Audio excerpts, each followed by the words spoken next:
Good morning, y'all. Good morning. Look, we're here. Okay, we're here. It's Tuesday morning. It's 10:30, 10:27 to be exact. It's pretty much 10:30. I started doing this live at 9 o'clock. We had to work out some kinks. This is my first time going live. So here we are. Thank you to those of you that kept coming back with me the 10 times I went live this morning and letting me know that you could not hear me. I think you guys can hear me now. I'm double checking right now, but I have to do this. Oh, there we go. There we go. Y'all can hear me. So I'm excited. I'm excited. All the jitters are gone at this point. I mean, I was kind of nervous to go live as if I don't talk live to people all the time, but I was really nervous to go live. But at this point, we worked the jitters out. The audio didn't work 10 times in a row. Y'all came in, y'all gave me a chance. I'm begging for a second chance at this point.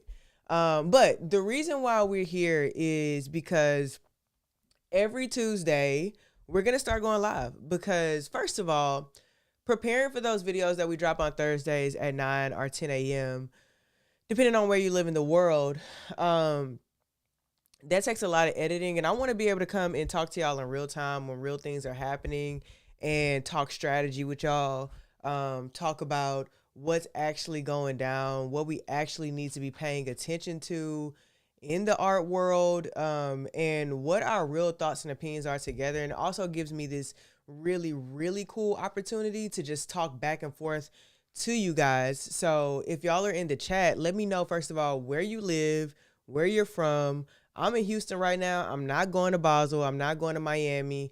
My schedule for travel has been totally off for the last 2 years. If you know me, you know that I used to be popping up at all the fairs all of the time, just going somewhere for an exhibition, whatever. That travel schedule used to be crazy.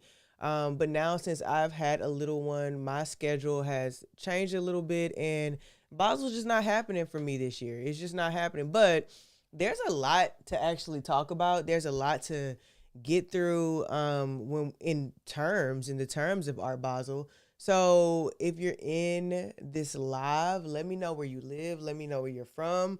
Let me know if you guys have been seeing, oh shit, that hurt. If you guys have been seeing all of the different craze, all of the different things on Instagram, on whatever you're watching, artsy, artnet, if you've been reading the articles on what's going on with Basel. Anyway, good morning, y'all. Come in. It's 10 o'clock, 10:30, whatever time it is. If you are listening in the car, if you're on your way to work, if you are watching online, let me know in the chat. I see y'all in here, so just let me know in the chat what's going on. I want to make sure we're talking to one another. So, questions that we have, commentary that we might have, we can have it together. So, again, this is my first time doing a live show, which is wild to even say out loud, but here we are. I'm going to start doing these on Tuesday mornings, and my regular Thursday videos, again, they're going to come out. They're still going to drop at 9 a.m. This gives me like this really quick way to get in and talk to y'all. And I wanted to start these now in December because of the kinks that I had this morning, because I had some crazy kinks this morning. Audio wasn't working. None of that was working. So I wanted to like knock that out, and I want to get all the kinks out in December with y'all. So January, when we come in, we can really just like come in, make sure we're on this schedule, we're on this frequency that's really working for us, and that we're talking. So yeah, you can expect these once a week. Anyway, before we get into it all, again, tell me where y'all from. I'm in Houston. I'm not going to Miami. If you just dropped in, I'm not going to Miami this year. I'm not doing it. But I have a lot of people out there that are kind of giving me some information on what's going on. So now look, we're talking about Basel Heavy today, super heavy, and we're also going to be talking about Basel Heavy on Thursday. But before I dive into the Basel of it all, I want to start with something that really kind of was on my mind yesterday. And the reason why it was on my mind is just simply because I ran across it on Instagram. And if you guys know who Jerry Saltz is, first of all, do y'all know who Jerry Saltz is? There's a lot of people we're going to talk about in these lives that I want to know if y'all know who these folks are. So if you know who Jerry Saltz is, yesterday he reposted a comment from Magnus Resch. If you've been here a while, you've heard me talk about Magnus. I talk about Magnus because let's see if I have some books around. I don't, but he's a professor. He's also an author, and he writes books on how to be a collector. He writes books on how to be an artist. Like, I really highly recommend y'all watch these books that he writes on how to be and how to exist in the art world. They've given me a lot of amazing insight, and I'm sure they'll give you some insight, some really good insight as well. My collar is all messed up. That's the thing about live. You got to fix yourself in real time. Anyway, so yesterday Jerry Saltz reposted a comment from Magnus Resch, and if you don't know Jerry, he is the art critic. He is a prize-winning, writes for the New York Magazine. Again, he wrote How to Be an Artist. Check that out. I'm gonna link it after this. Y'all should read that again. But he reposted something that Magnus said, and it's on the screen right here in front of us. And Magnus said, let me see if I can make this a little bigger. He said, let's be clear. Multi-million-dollar trophy auctions don't reflect the health of the market. They reflect its distortion. What the art world needs isn't more $50 million headlines. It's more $5,000 collectors. And the fact that, first of all, Jerry Saltz posted that, which he's a kind of democratized guy. To me, that's what it seems like. Like, he's kind of for the people. And, you know, when I read that, I'm like, yeah, okay, absolutely. Because that is a part of the market that's the part of the market that actually grows the ecosystem. And we're talking about that before we go into Basel, because Basel is like the end of the year. It's like, okay, we had this crazy year. At the beginning of the year, nothing was happening. Some of the fairs were doing cool, you know, and then it was like every time there was a fair, it was like this energy of a test. And I felt like we were all in this moment of like, are we just like waiting to see what's gonna happen? But what I think ended up happening by the latter part of the year is we realized it wasn't a loud year, like we've talked about, and it was kind of this correction year. But now what I think is happening is people are really kind of just settling in to what this market is going to be next year. And they're just settling in to the reality of it all, which I think is going to make people more comfortable in spending money. And when you see these crazy auction headlines like Magnus Resch is saying we don't need, like when you see these crazy auction headlines, I personally think it gives the ecosystem a little bit of a boost, like a little bit of momentum to give you like this false sense of confidence. And, you know, people are already in Basel. It's already a ton of energy. So in those moments of just energy and party and drinking and all of this art, and I want to buy everything, if you're not a disciplined collector, then you're going to spend a ton of money. You're going to go into those situations spending a ton of money. And the energy that just happened with these crazy headlines, I don't think it defines like where this market is, like where the health of this market is, but I do think it kind of boosts the confidence to make you want to buy. So I do agree with Magnus Resch when he says we don't need $50 million headlines. We need more $5,000 collectors. I do agree with him because that's the part of the market that actually grows the ecosystem. That's the bracket that supports emerging artists. That's where the most impactful long-term relationships are built. Like, that's the foundation. So I agree with this statement that we still got on the screen. I agree with that. But I also want to be honest about that segment of collectors. And it's important that he's saying what he's saying, but that 3,000 to 10,000 bracket is the one that requires the most education. They need the most clarity. They need the most context. You know what I'm saying? Like, those are the people, they need somebody helping them really understand this whole ecosystem in itself, like how to buy, where to buy, who to buy, why to buy, what to buy. They have all of these questions. They need relationship building. They need relationship sustaining, which the art world does not always provide. So, I mean, that's why I'm here. That's why we're providing it, right? But emerging artists depend on those collectors the most, that $3,000 to $10,000 bracket. So I agree with Magnus, like, totally, but those same collectors are often the ones that the market forgets to prepare, right? So saying that we don't need these headlines, I think that he's missing a little part of it. Like, I think that, he had a few he wrote it on Twitter. He couldn't go into detail about it, whatever. But I don't think that what he said about these $50,000 headlines aren't what we need. I think we actually need both. I think it's important that the top, I mean, you might not agree with me because we might think that, that's just like billionaires spending crazy amounts of money.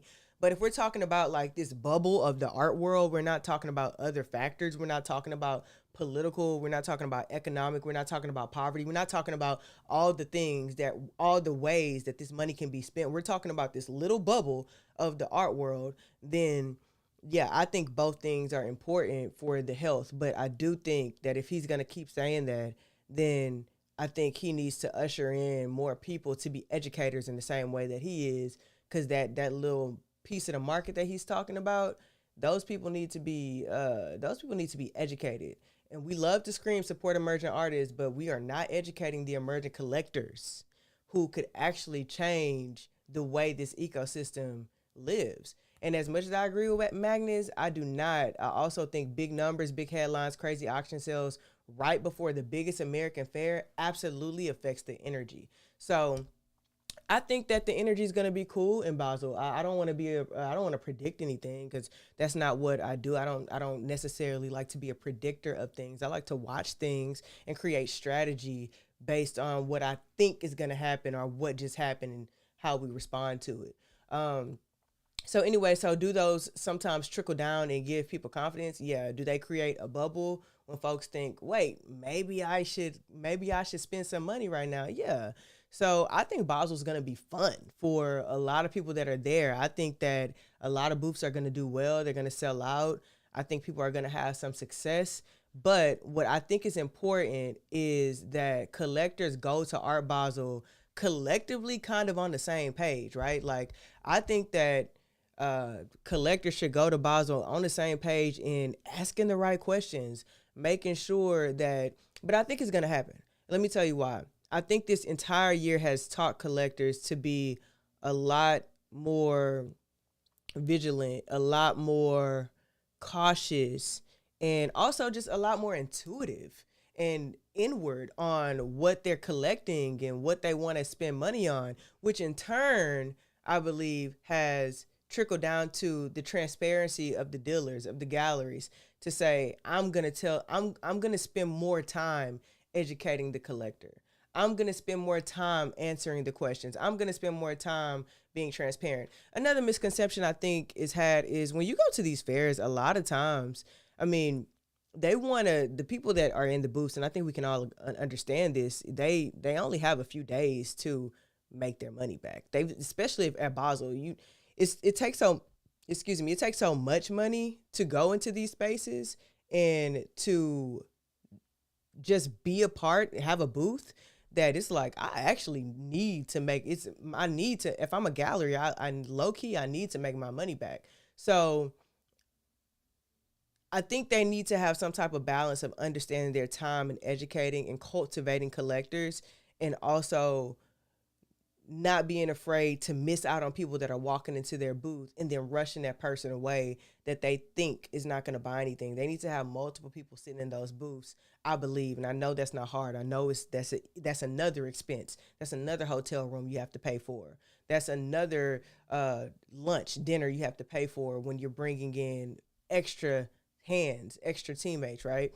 But I think it's important to have multiple people in your booth so you have someone that can educate. You have someone that can deal with the sales of it all. You know what I mean? So you're not blowing people off, so people don't go away with that feeling, because you could absolutely blow somebody off that all they needed was a little bit of education and then they were going to spend some money. Anyway, y'all, let me know where y'all from. Let me know in the chat what's going on, where y'all from. I'm in Houston. I'm not going to Miami this year, as I've already said.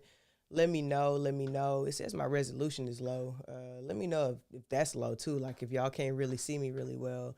I'm still working out the kinks with this live. But yeah, let me know in the chat. Y'all was talking to me earlier. I don't know. Maybe I came in too many times and my sound wasn't working too many times.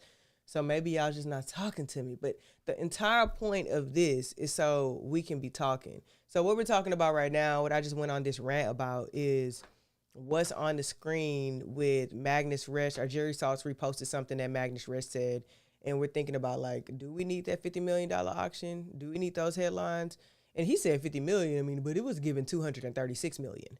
I don't know where he got 50 million. That was that Frida Kahlo. It was given a $236 million headline last week, which is absurd, which is crazy. I can't even think about that amount of money. Anyway, so let me know where y'all from, y'all. Let me know. Talk to me in the chat. Talk to me. At the same time, everyday people who genuinely want to buy art, love art, want to build a collection, but they don't know where to start. They see that $236 million headline. They think that world not even for me. $236 million. I don't even need to think about that world. I don't even need to touch that world. And so I do agree with him on that standpoint of, like, that headline sometimes makes somebody say, art is not my world, but as we know, I mean, I think you guys know that there is a world for the $500 budget, the $200 budget, the $50 budget. There is a world for all, because there are artists that's making and creating, that's selling their work for this amount.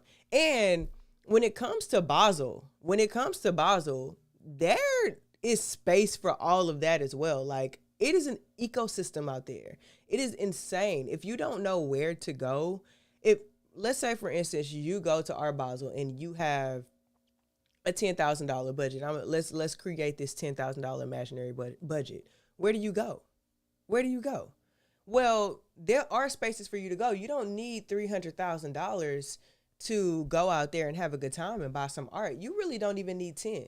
You can go out there with a $2,000 budget and say, hey, I'm going to go out to Basel and I'm going to find something I like. I'm going to find something I love, and I'm going to come back home with something. We coming back home with something, but you have to understand the ecosystem. You have to understand the map. Okay, we got somebody from France. Who is that? State of Survival. What's your real name? I want to shout you out. France. So the first person that came in and let us know where they're from France. I love that.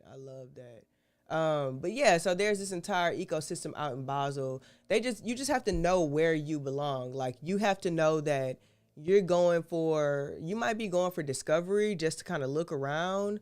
The question, do you think economic uncertainty creates more opportunities for dealers, like finding sleepers, or does it slow the market too much? I think that's what we dealt with this year. Economic uncertainty is kind of what we dealt with a lot this year. And I think it definitely affected every part of the market. But what I think is really affecting is like that mid market. Like, in the last video, I talked about us being in this barbell type of market. And I don't have a barbell around me, but what that typically means is, like, you have, like, if you have this pen and these are the barbells. So I'm heavy on two sides. So the bottom part of the market is doing good. Like, the emerging artists, they're doing good. The top part of the market, they're still surviving. But that mid part kind of has a little bit of a struggle. I think that's the kind of market we're in, but I think we're about to get out of that market. I think everything is going to kind of just even out, because people are going to be more confident. That's why I think Basel's going to be cool. Like, I'm excited to see. I wish I were there. I can't be there, but I wish I were there to kind of live in the excitement of the people feeling like the art world is back. Because I don't know if the art world is back, but I think, like, they're going to be in this Miami. It's warm. They left New York. They left the cold. They're feeling good. They're partying. They're drinking. They're having a good time. They're going to dinners. They're talking to people. People are networking. People are meeting people they've never met before. Opportunities are happening. Some people go to Art Basel and they meet people that change their entire situation. It doesn't happen for everybody, but yeah, it happens for a lot of people. And I think they're going to be in this bubble of, this art world drug bubble that these fairs kind of put you in. And yeah, I think people are going to spend money. I think it's going to be good. And that's another thing on my mind today. If I'm in Miami for Art Week and I have a $2,000 budget, where am I supposed to go?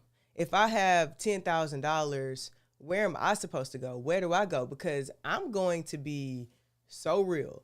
The booths at Basel, this is not the fair for most people with the $5,000 budget. those are not $5,000 booths. That's not where the market segment lives. Maybe you should be at Nada, right?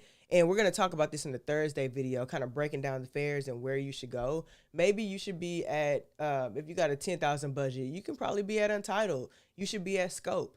Maybe you should be at the satellite fairs, right? But where's that education?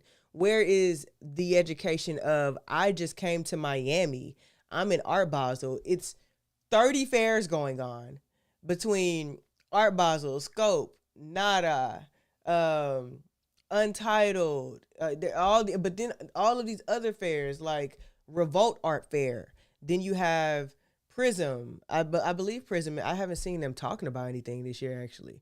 But you have all of these different fairs going on. You also have your galleries having their typical shows during Basel. You have all of these pop-ups. You have hotels turning into galleries. Everything turns into art, fashion, entertainment in Miami. And that's another thing. You can get really, really, really kind of bumbled into the idea that Miami is like, you think it's Miami, you think all the art is happening in Miami this week, but it's like fashion going on, entertainment, film. It's so many different industries now at this point, brands that have come into the idea of Art Basel, which is really Miami Art Week, and made a place, made a home. So the core question that we're asking here is like, where do you go? Where do you go with these different price points, the tones and the differences? Where do you go to find different opportunities? And how do you navigate it based on what your budget is? If you have a $2,000 budget or a $10,000 budget or a $200,000 budget. But I wanted to start here because what Magnus said has a lot of truth in it, but it doesn't live in its isolation.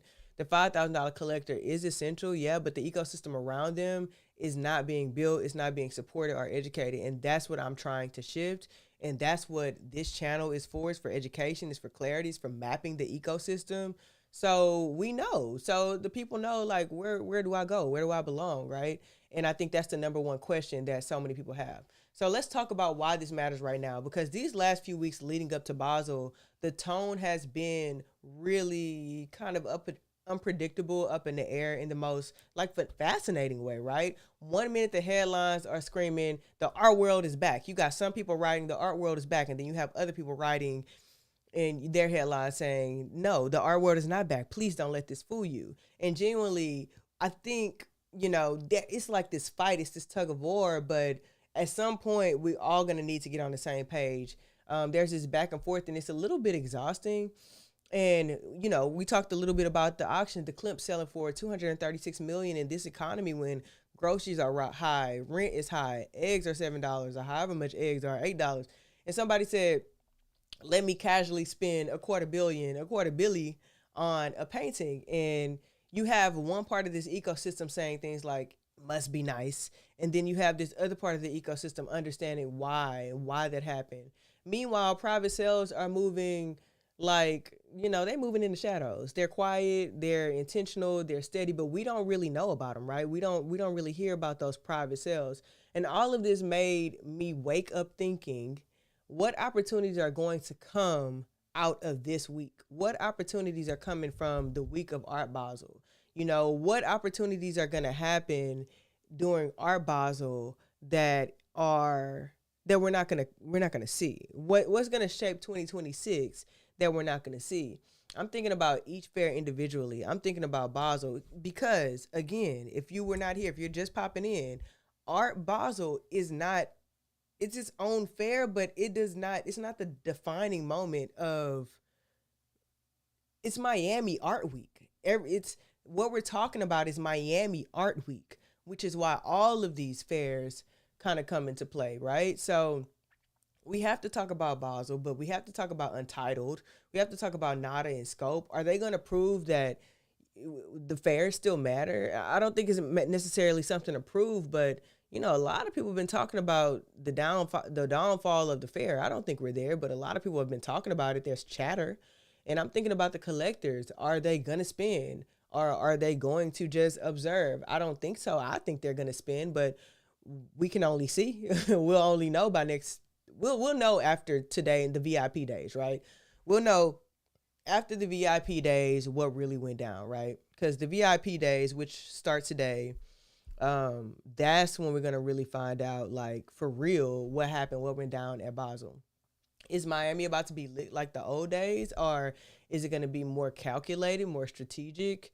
I think so. I think it's gonna be a strategic Basel.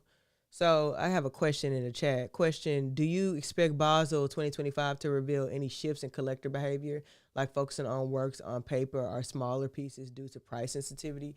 I think that's a good point.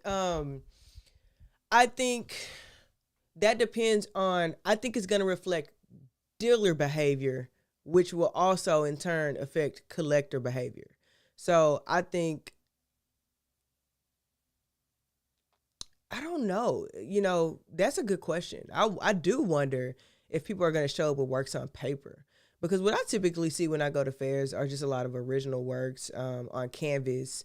And I do wonder, that's a good question. I guess we'll have to see, right? And I wish I were there to like actually go live in real time and show you guys what's going on, what's happening in real time. But maybe not at Basel, maybe not at Art Basel. And I think that's something to think through quickly. Maybe we're not going to see, because Basel is also having an $18 million Warhol, or maybe is it Warhol and Basquiat of Muhammad Ali? There's an $18 million Muhammad Ali painting Basel is letting us know that, hey, look, we got money over here. We're putting this. We know the people that are coming to spend money in this arena. They coming to spend money. Now, maybe that's a question for Scope. Maybe that's a question for Nada. Maybe Untitled, Untitled is always a little bit more experiential, right? Maybe they're gonna do things like that. But Basel, I think Basel gonna hold there. You know what I'm saying? I think they're gonna be a little bit more, forward and arrogant in what they're doing because they're Basel. Do I think they thought about their approach? Yeah, I think they're thinking about their approach. But I think they're also letting us know by having that $18 million Warhol, I think they're also letting us know that, hey, I don't think we're too concerned over here. I think we've been careful in picking the galleries. I think the galleries that are coming are being very calculated, very strategic. And I think also a lot of things have probably pre-sold.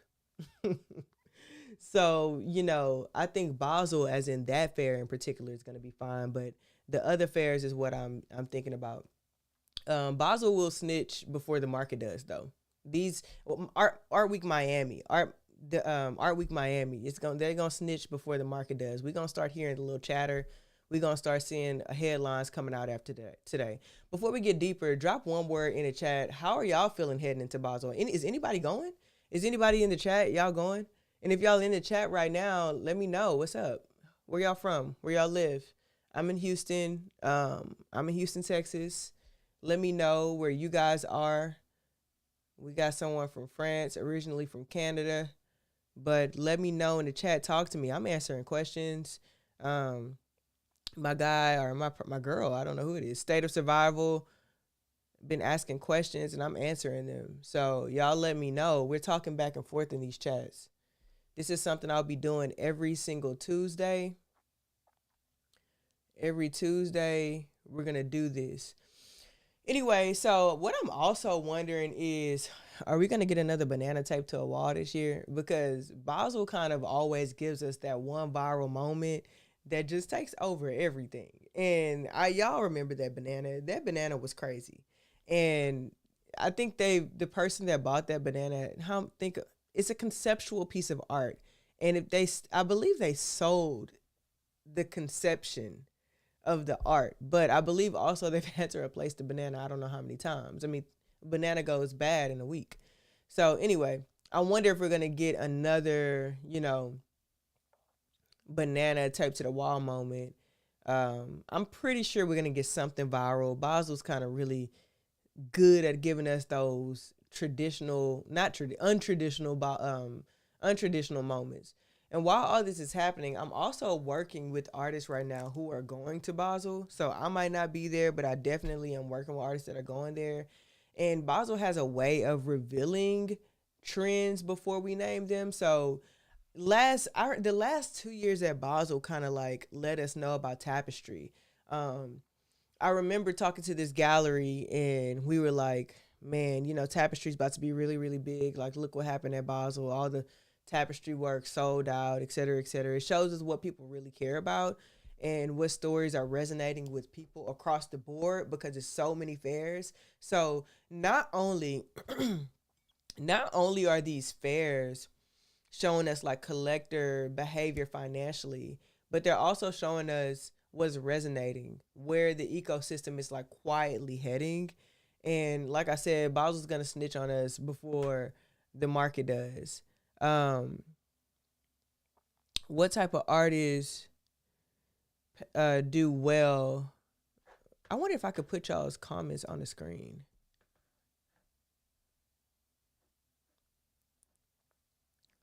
I don't think I can. That's something I wanted to do. I see some people do that when I'm watching like a live. Can I? Is your message on the screen, Violet? Let me know if your message is on the screen. I want to know. I want to see if that's something I can actually do. So when I'm answering some of these questions. Oh, it is. Cool. Okay, so that's cool. Thank you for answering. So what type of artists do well at Art Basel? It depends. Now, are you talking about Art Basel, the fair? Because like I said, this is. Oh, it's not pinned on the screen. It's on the chat. Okay, I wanted it to be on the screen. But yeah, so it depends on what you're actually talking about. Like I said earlier, Basel is just a part of Miami Art Week, right? So there are many different fairs. I think artists that do well at Basel, I think they've been already doing well. But I also think that galleries take a strategic risk when they go to Basel. And I think the artists that are doing well at that particular fair, they have already had a great level of success. Okay, in general, all events, right? It still depends, right? Like all of these fairs have a completely different vibe to them. And like Untitled, for instance, Untitled is a place where you might be a little bit more experiential. And here's the thing, that's what we were talking about a little bit earlier, is if you're a gallery or you're an artist, you kind of want to know, even if you're a collector or if you're anyone just going and exploring all of these fairs, you kind of want to know the vibe of each one of these fairs, right? Like what's going on at Revolt Art Fair, right? At Revolt Art Fair, which is pretty much new, you're going to find nothing but Black artists because it's Revolt. So you go into that knowing that the same thing with Prism. You go into that knowing that you're going to find Black artists. And I haven't been to Revolt, so I don't know what's doing well there. But then when you go somewhere like Nada, it's a certain price point that you're going to find there. So the artists aren't going to be as astute, I would say, as the artists that's happening at Art Basel, the fair. When you go to Untitled, you can expect to see things that are a little bit more experiential, right? Like when you go to Scope, you know that the artists that are doing well there are going to be your emerging to mid-career artists, right? So even if you look at it in the terms of that, emerging to mid-career, that's your arena at Scope. That's your arena even at Nada. And you might find some emerging artists at Basel, but the emerging artists that you see at Basel, the galleries have a ton of faith, but not only faith, they also have they've already vetted them out. They know that they're going to do well in the market in some sense, right? So yeah, I hope that answered that question in general. Just understanding the entire like ecosystem of Basel period, or of Miami Art Week period, and understanding like where to go, where to be, what fair is gonna give you what. but there's also the galleries, right? There's so much. And if you go popping in for 2 days, you're not going to see everything. You'll barely see Art Basel. You'll barely see all of Untitled. So this is something you want to spend a few times, a few days, like, and you, I'm not going to lie, like, your first time, you might say, all right, cool, well, I'm not even going to go with a schedule. But after you do that, the first time, you might have a good time. You might have fun. You might run into people, end up at the parties, end up at the VIP some kind of way. But really and truly, you want to go understanding the fairs, understanding what's happening in different parts of Miami and what best suits you so you can get the best experience. And that's as a viewer, that's as a collector, that's as an artist, that's as a dealer. Um, yeah, so thank you. Thank y'all for asking questions and being a part of the chat, because this is going to determine, we're going to do this all December. And y'all, I chose to do this today, and I know I don't feel good. I had a really bad cold over the weekend, and I still have it, and I just wanted to get the kinks out. And thank you, Violet, because I think you were with me this morning when you guys couldn't hear me. And yeah, I couldn't figure that out. I was over here sweating. Anyway, when you go to Basel, you'll see those. Let's see, I've got you. I'll feed you some questions on the chat. Thank you. I see you. You didn't drop about 20 questions in there. I appreciate it.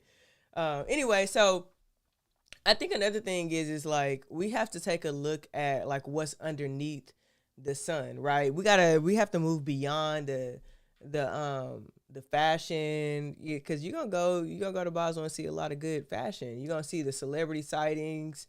You're going to see people and you'll start to understand, like, oh, this celebrity is into art, or do they just have an event out here because they have a product? Because it's a lot of product. It's a lot of, if I have a brand, let me come to Art Basel and let me capitalize on the people that are here so I could take in the data, right?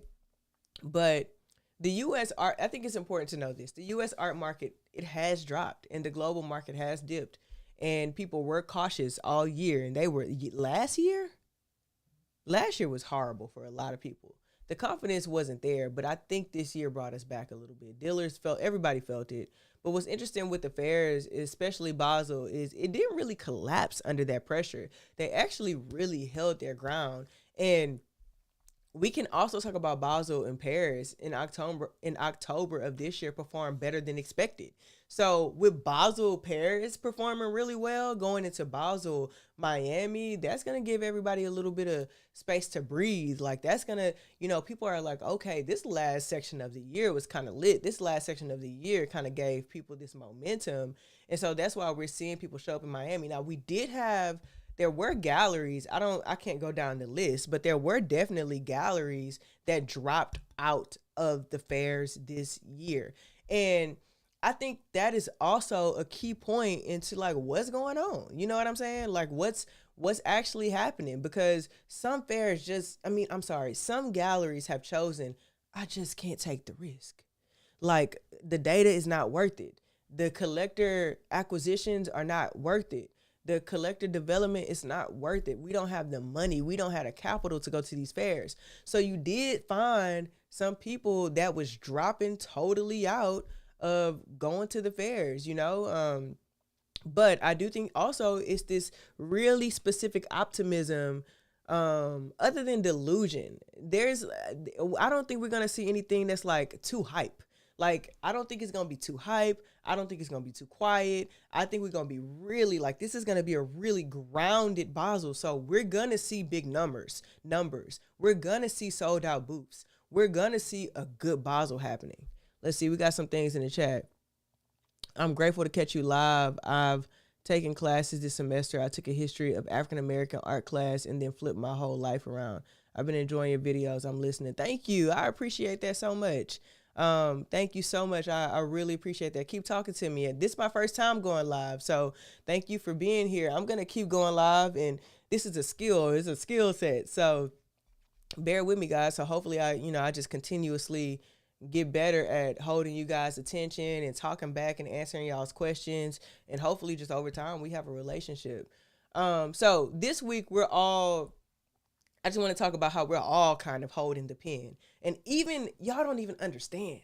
Even if we don't have that many people in this live right now. But if we had 2,000 people in this live and we were going back and forth and they seen the energy of people talking about Basel and talking about Nada and talking about Untitled, even this would change some of the direction. Like, they would be able to read what you guys think. So getting your thoughts out there and being active and interactive on channels like this and platforms like this kind of change the way that how the ecosystem reacts. The ecosystem responds to the ecosystem. We're holding the pen. So with all of this happening, the headlines, the contradictions, the optimism, the caution, right? The Miami energy. Here's the part I really want us to really just like sit with and sit on. None of this gets defined without us. None of it gets defined without us. None of it gets defined without what we think, how we move, what we do. And when I say us, I mean everybody in this ecosystem. I'm talking about collectors. I'm talking about artists. I'm talking about advisors, curators, galleries, dealers, institutions, critics. Miami Art Week, Basel, Freeze, whatever fair. It's the moment where, but Basel in particular, because that's what we're talking about. It's the moment where everybody's going to show up in the same place at the same time for the same reason. And when that happens, whether people realize it or not, we collectively write the final sentence of the year. How is this year going to end? And I think people really underestimate that. They understand how much power is in the room when the entire art world is concentrated in one city, one convention center, one cluster of fairs for one entire week. Because in that moment, it's really not about it's about what sells. Let me not say that, because I was about to say it's not about what sells, but it's about what sells. But it's about how people show up. And I got a question earlier about I got a question a little bit earlier about like collector behavior, right? Well, this is one of those moments. These are moments at Basel people are gonna write articles and tell us the sentiment. And sentiment is not a sell. Sentiment is not a headline. Sentiment is the emotional temperature, right? So what we're gonna see, y'all pay attention. Go to Artsy, go to ArtNet, go to all these places. Pay attention after all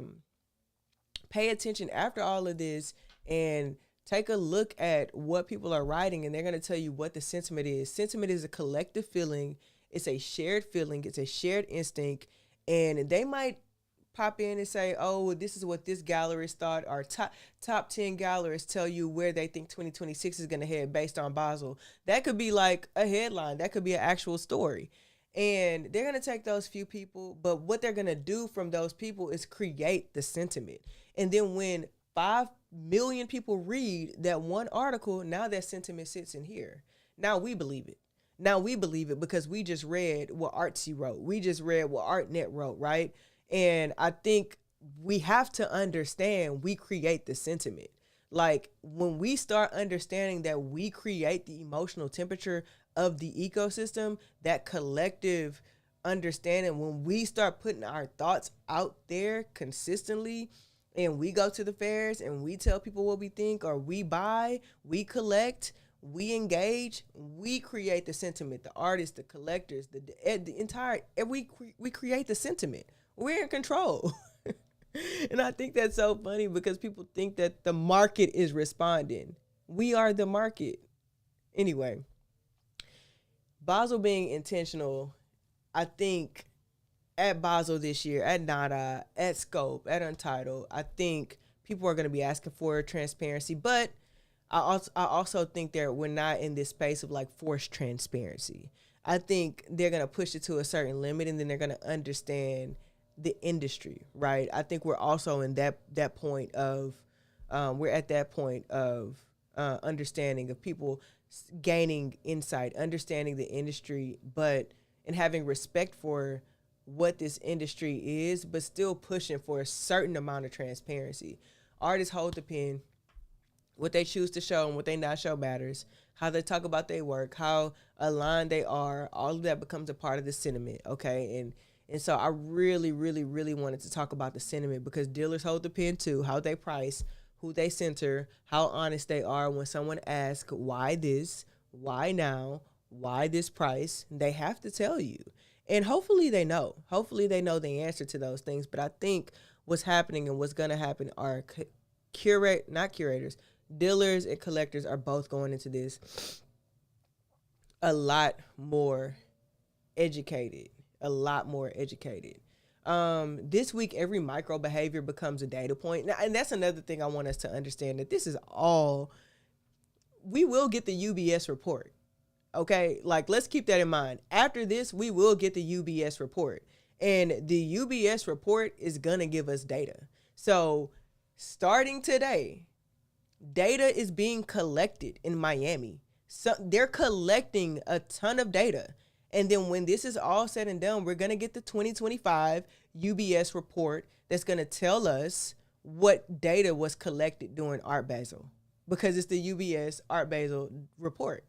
And that's also going to be the sentiment. So what happens and what's going on, what sells, what people are saying is going to be collected. Someone's up there collecting data. I don't want us to ever forget that. That's how I learned half of the things that I'm learning by reading the data, understanding what's going on in the market. So it's not going to be Susan said this, Jonathan said this, but the feeling in the room, the health of the market is going to be based on full data. My mother-in-law is so sweet. She just sent me, I hope you're feeling better today. I've been so sick, like I told y'all earlier, but I still wanted to come on the live because let's do it. Let's get these kinks out so we can do a live every Tuesday in January. I hope y'all let me know in the comments. Do y'all into this? Should we keep doing this? Should we keep doing it?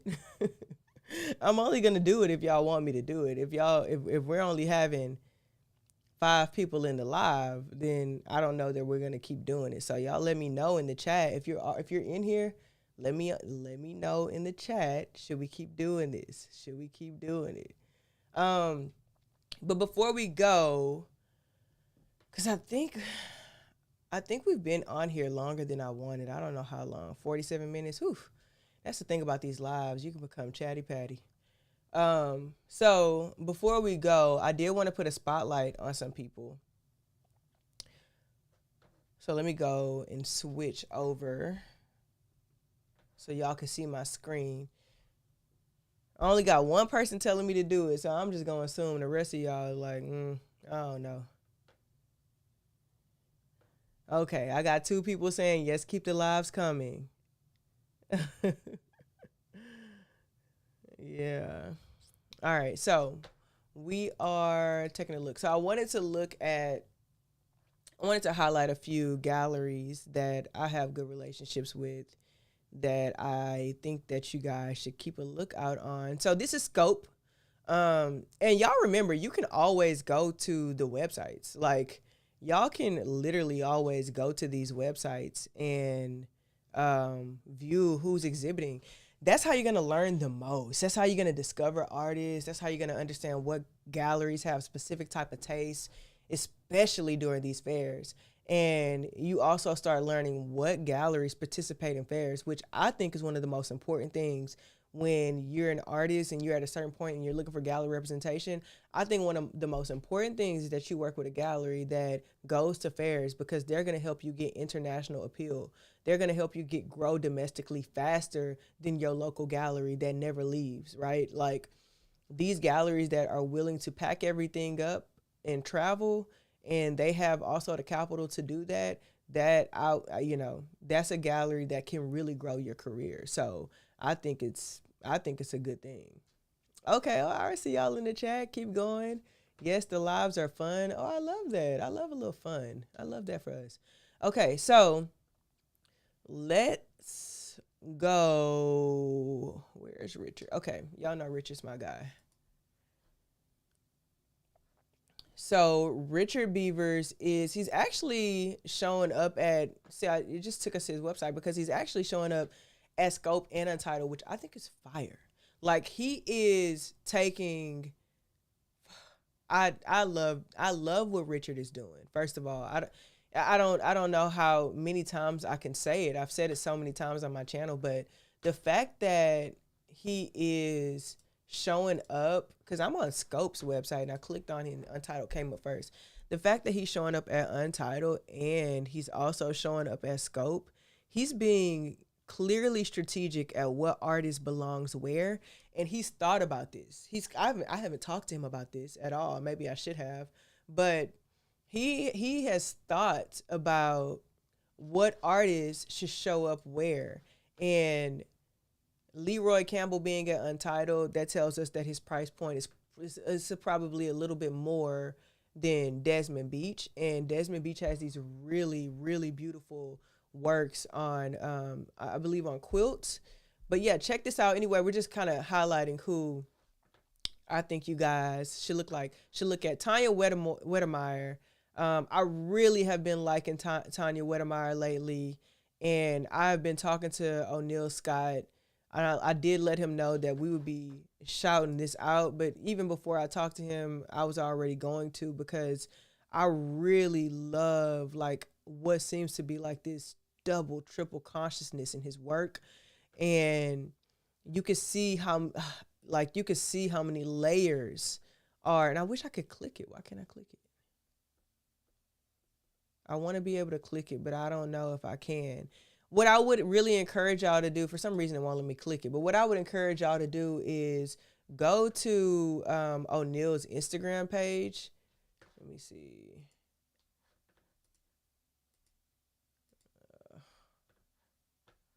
Dang, I don't want y'all in my business like that for real.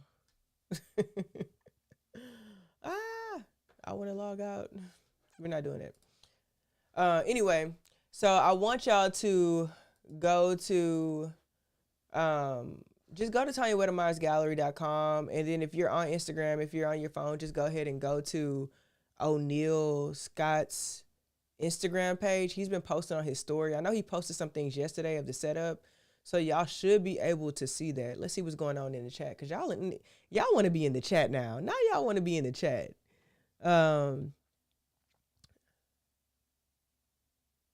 Gasparalla's Art Fest to 2026. I never heard of that.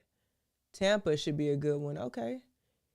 Anybody from Chicago? Yeah, y'all. This is a good place for y'all to meet.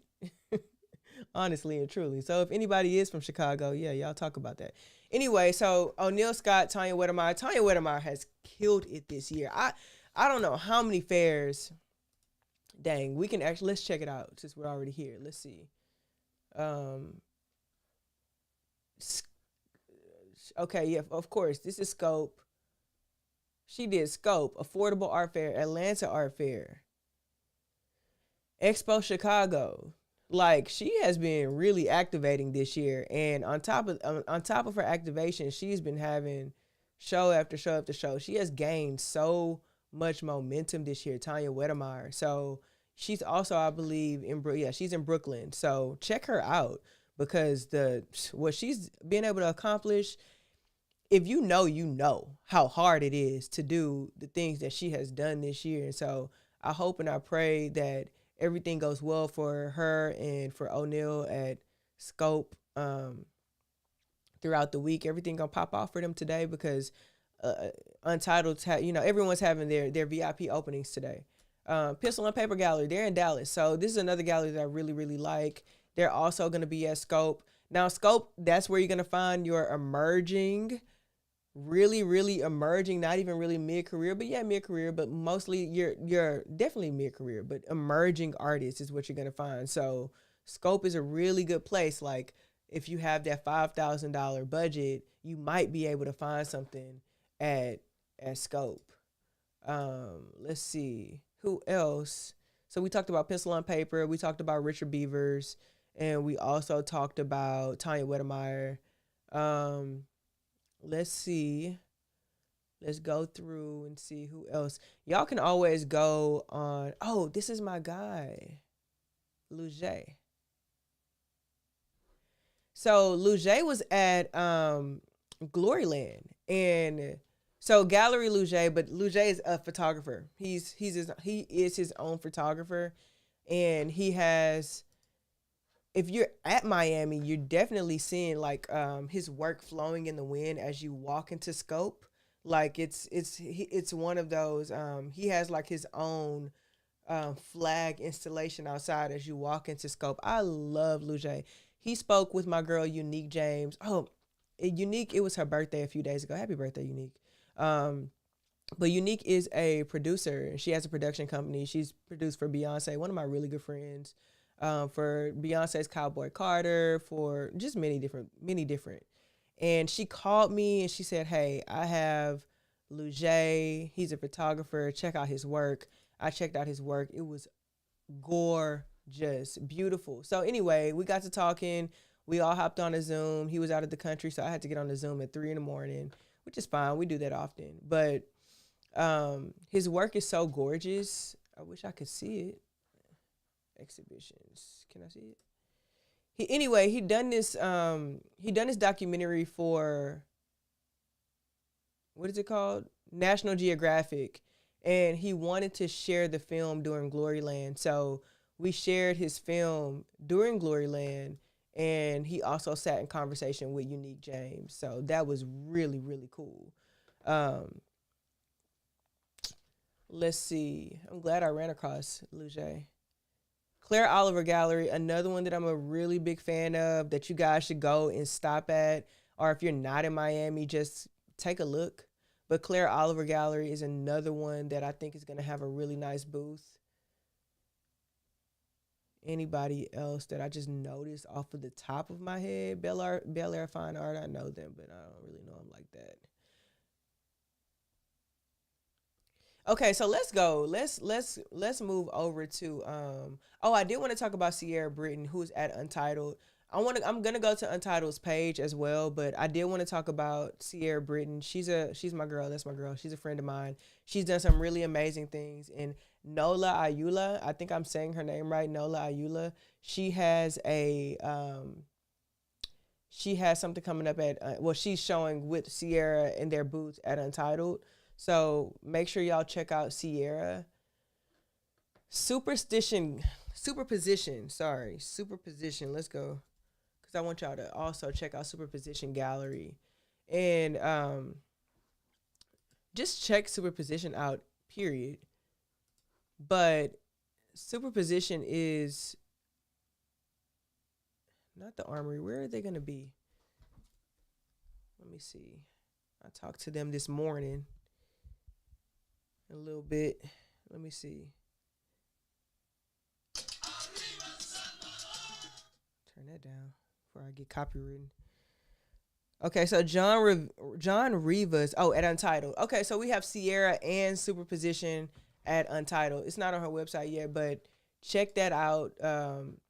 Superposition is led by Storm Asher. If you've been following me for a minute, you already know who Storm Asher is. So check out Superposition. I know that's not it. But that's going to be it for now because we've been on here longer than I wanted to. Anyway, y'all, thank y'all. I appreciate y'all for being here. Let me know in the chat again. If y'all haven't let me know that we need to keep doing this. Give me that encouragement. I need it. Because this is just like free and flowing. I can't really plan this too much. And let me know if you're going to Miami. Are y'all in Miami? Who's in Miami? Let me know who's in Miami. Is anyone in Miami?